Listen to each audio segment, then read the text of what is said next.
지금 이제 설명해 드릴 거는 새로운 금맥, 금강을 캘 수 있는 어떠한 곳에서 지금 어떠한 프로젝트, 어떠한 사업들, 비즈니스들이 일어나는지 그걸 한번 말씀을 드릴 겁니다.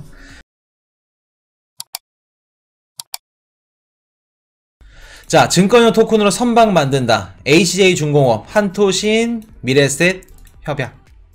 자, 한국토지 신탁이죠. 이렇게 세 개 뭐라 그럴까, 기관에서 이렇게 이제 협업을 맺었는데 이게 무슨 뜻이냐? 자, STO 토큰에 대해서 좀 모르신 분들이 계실까봐 간략하게 설명해 드릴게요. 코인이슈 지난 영상 보시면은 다 나와 있습니다. 그 토큰이 뭔지.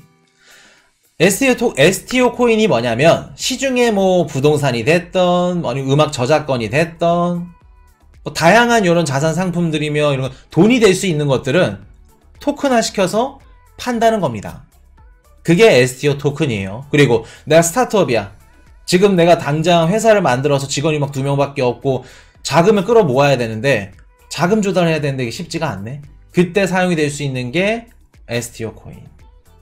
그렇게 가는데, 자, 지금 우리 암호화폐 투자자들이 뭐를 걱정해요, 제일? 내가 산 알트코인이 증권형 토큰으로 분류가 돼서 암호화폐 거래소에서 더 이상 거래할 수 없게끔 상장 페이지가 나오면, 아, 어떻게 되지? 없어지는 거 아닐까? 그거를 가장 걱정하실 겁니다. 상장 페이지가 되는 그 코인은 뭐 한국거래소라던가 얘네들 기존의 금융사들이라는 거 이런 애들이 라이센스를 적법하게 취득을 해야만 어떻게 해요? 증권형 거래 토큰 플랫폼에서 재상장이 돼서 거래가 이루어집니다. 근데 여기 라이센스를 취득 못하면 그 코인은 암호화폐 거래소도 못 가고 여기도 못 가고 빙 떠버리죠. 그냥 중간에 붕 떠버립니다.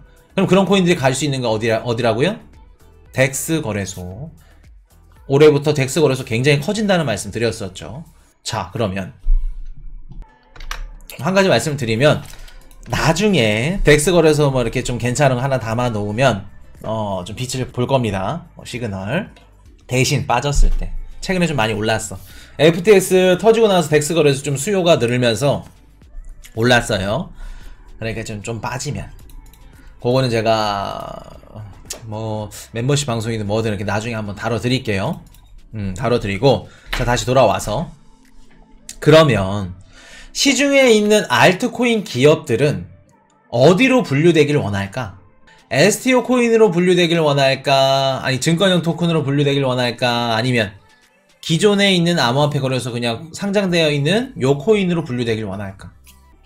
당연히 정부가 간섭 없는 암호화폐 거래소에 상장되고 싶겠죠. 그러면 정부는 지금 시중에 있는 알트코인 이런 것들 다 어떻게 하기를 원할까? 그냥 암호화폐 거래소 냅두는 건 원할까? 원하지 않죠.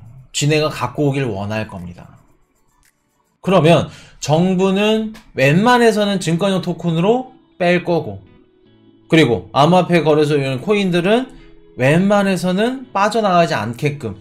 근데 솔직히 자기들은 힘이 없지. 정부가 이렇게 하니까. 웬만한 코인들은 다 STO 코인으로 분류한다는 겁니다. 증권형 그 토큰으로. 그러면 그렇게 분류하는 과정에서 우리가 수많은 알트코인 투자자분들이 다친다. 시중에 거의 뭐 100% 중에 97%가 없어질 겁니다. 이런 얘기를 많이 하죠. 다른 방송에서도. 그 얘기가 요 얘기입니다. 자, 그러면 기존의 금융 플랫폼들, 우리가 뭐 증권 플랫폼이죠. 얘네들이 어떤 식으로 돈을 벌 거냐? 부동산이 됐든 아니면 뭐 NFT가 됐든 뭐가 됐든 다양한 자산들을 갖고 토큰 증권을 발행해서 여러 가지 수익을 창출해낼 겁니다. 쉽게 말해서 증권 플랫폼이 기존에는 막 증권 팔고 또 증권을 담보로 또 이렇게 대출도 내주고 돈놀이도 하고 그렇게 해서 돈을 벌었다면, 새로운 무기가 생긴 거야. 이번에 STO 토큰 때문에 정부가 밀어준 거고. 그렇게 생각하시면 됩니다. 자, 그러면 토큰 증권 장점이 뭔데? 내가 부동산을 샀어. 그냥 기존에 부동산에 가가지고 복도비 내고 부동산 사면 되잖아. 아파트 사면 되잖아. 이거를 굳이 토큰으로 쪼개서 뭐해? 자, 말씀 드려볼게요. 부동산은 토큰화하면 좋을 수 있습니다. 왜? 기존에는 막 뭐 등기부 등본상 이렇게 잘라놓은 땅만 이렇게 살 수 있는데 뭐 예를 들어서 500평을 뭐 내분할로 등기를 했다. 그러면 한 개 한 개 뭐 4개 이렇게 쪼개서 살 수 있는데 그런 거 필요 없이 500평 해가지고 토큰화로 나눠버려. 500개 토큰으로. 그래서 내가 20평 사고 싶으면은 토큰 20개 사고 이런 식으로. 근데 기존에 있는 주식한테는 의미가 없다는 겁니다. 한 주 사고 뭐 2주 사고 3주 사고 이런 식으로 하는데 굳이 필요가 있냐 라고 생각할 수 있는데, 자, 만약에 우리가 사고 있는 투자하는 주식을 블록체인을 이용해서 투자를 할 수 있게 한다면 자동화라 그러죠. 자동화. 우리 자동화라는 게 뭐냐면 그 스마트 컨트랙트라고 이더리움 생태계의 핵심적인 기술 스마트 컨트랙트입니다. 여기 영국에서는 뭐 보험이라던가 뭐 주차비 결제라던가 이런 것도 그냥 자동으로 돼. 자, 우리 온라인 증권이나 이런 것도 다 자동화라 생각하죠. 자동화라 생각하시면 안 됩니다. 물론 우리가 이렇게 하면은 뭐 개장을 하면 이런 식으로 자동으로 넘어가고 그런 건 자동인데, 보세요. 그런 증권 시스템을 운영하는 직원이 반드시 존재합니다. 직원이 반드시 존재해야 돼요. 쉽게 말해 내가 기존에 주식을 투자했어. 그 온라인 증권이나 이런 것들 플랫폼을 운영하고 관리하는 직원이 10명이 필요하면 블록체인을 이용해서 자동화를 시킨다? 한두 명밖에 필요가 없습니다. 그만큼 자동화에 더 어떻게 돼요? 최적화되어 있는 게 블록체인이다. 그리고 비트코인은 탈중화가 된 상태에서 돌아가는 거죠. 지 혼자 돌아간다는 겁니다. 이해되셨나요? 기존 증권이나 실물증권에 비해서도 자동화시키기가 용이하고, 그리고 가장 좋은 장점이 뭐냐면 우리 일본에서 최소 주식을 투자하려면 최소 몇 주를 사야 된다 배웠죠? 100주.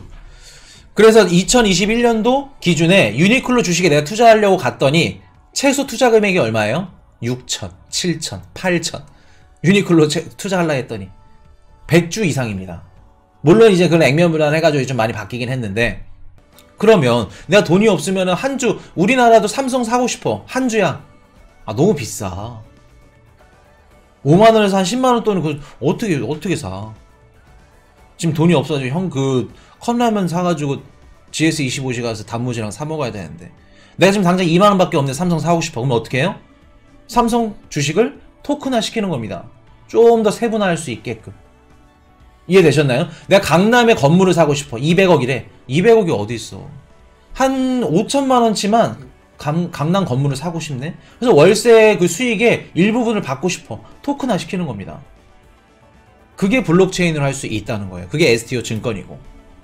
자, 그러면 하이라이트 갑니다. 자, 증권형 토큰으로 선박을 만든다. 이런 얘기를 하죠.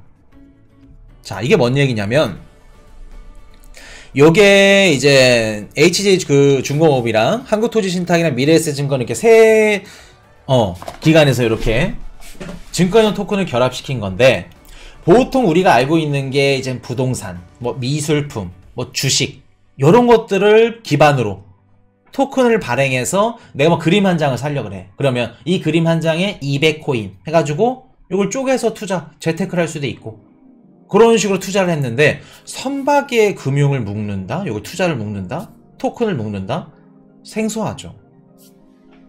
자, 이게 어떤 식으로 돌아가는지 한번 말씀드려볼게요. 혹시 이 방송 보시는 지금 1700분 중에 선주사 계시나요?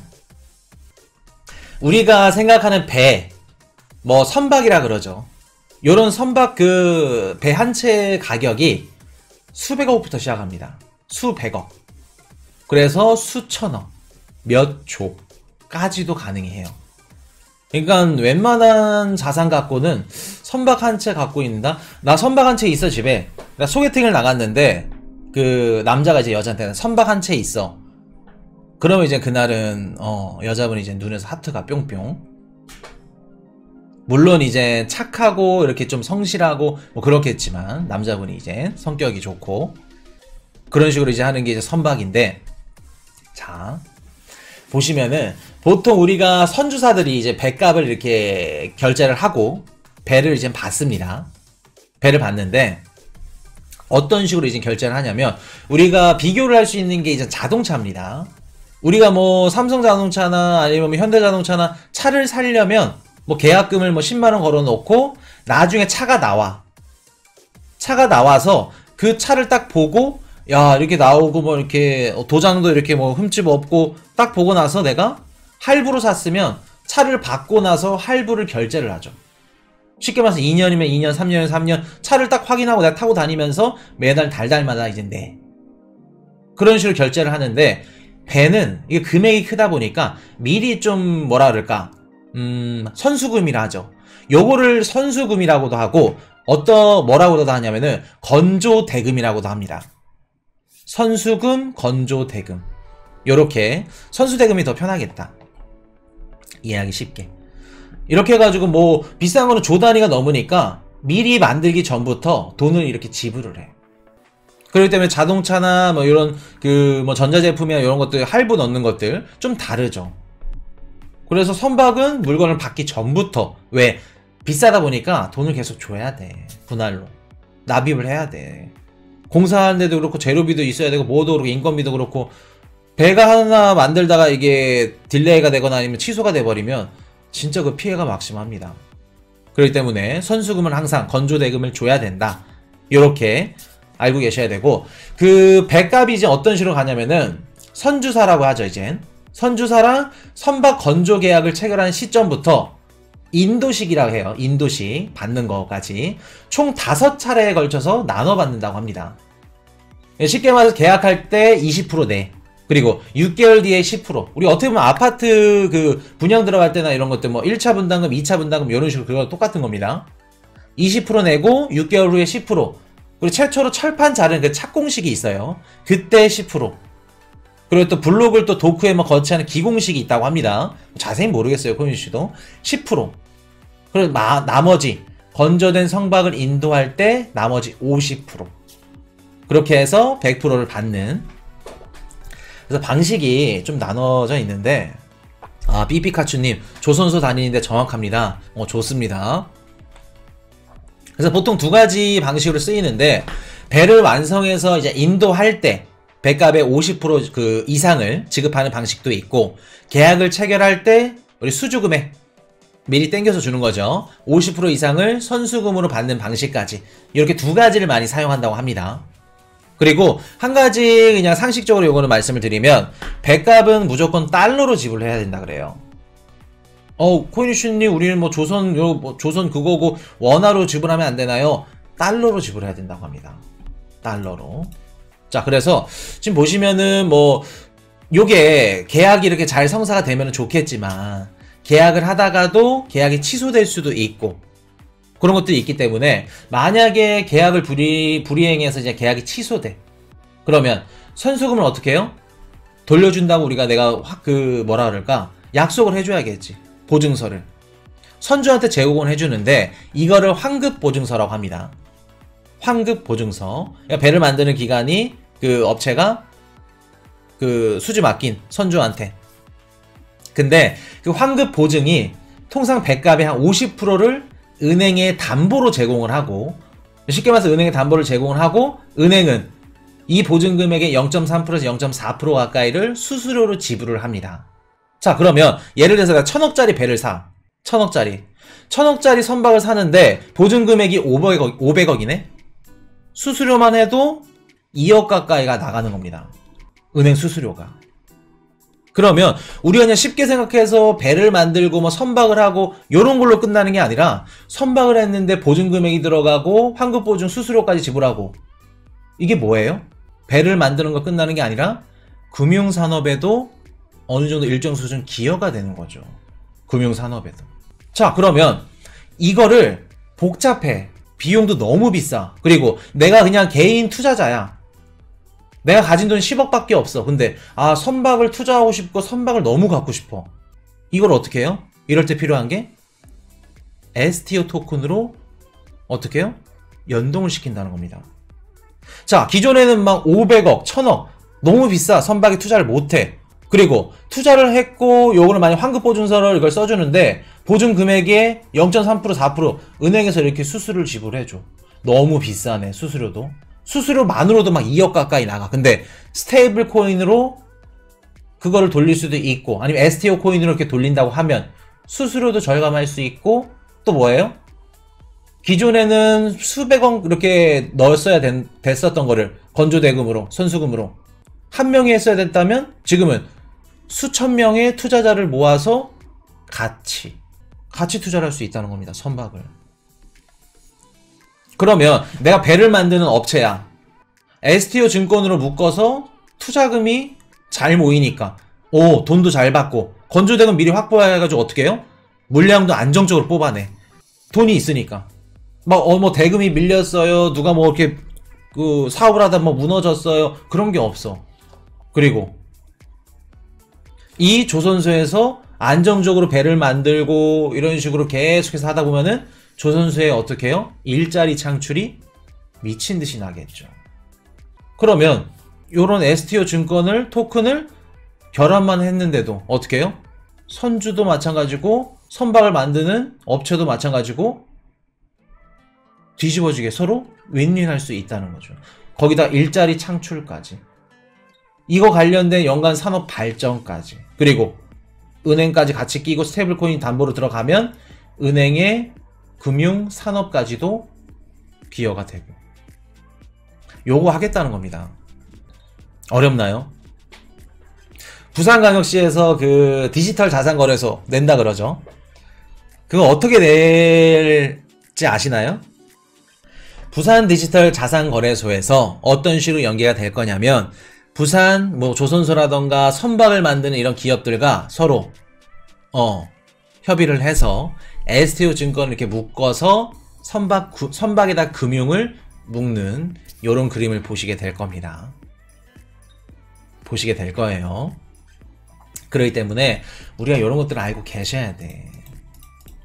STO 증권이 진짜 얼마나 다재다능하게 쓰이냐면은 선박뿐만 아니라 전 세계 그냥 모든 글로벌 뭐 제조가 됐든 뭐 도매가 됐든 소매가 됐든 모든 방면에 쓰일 수 있는 게 뭐냐면 STO 토큰입니다.